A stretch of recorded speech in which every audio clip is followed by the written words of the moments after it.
السلام علیکم جی، آپ دیکھ رہے ہیں سٹی 11 نیوز پاکستان HD۔ خبر شامل کرتے ہیں جڑاوالا سے۔ ہمارے نمائندہ محمد شفیق کی رپورٹ کے مطابق ملک محمد آصف کی رہائش گاہ پر سالانہ محفل میلاد مصطفیٰ سے خطاب کرتے ہوئے سجادہ نشین دربار عالیہ پیر سید غلام محی الدین شاہ نے کہا، حضور اکرم صلی اللہ علیہ وسلم کی زندگی ہمارے لیے مشعل راہ ہے۔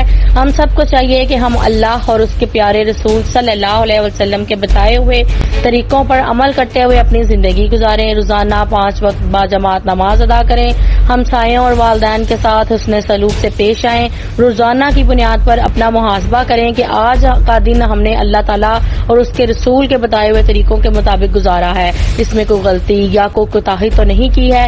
اس پر عمل کر کے ہم اپنی دنیا اور آخرت سنوار سکتے ہیں۔ آخر میں ملک و قوم کی ترقی کے لیے دعائیں کی گئیں۔ مزید خبروں کے لیے دیکھتے رہیں سٹی 11 نیوز پاکستان HD۔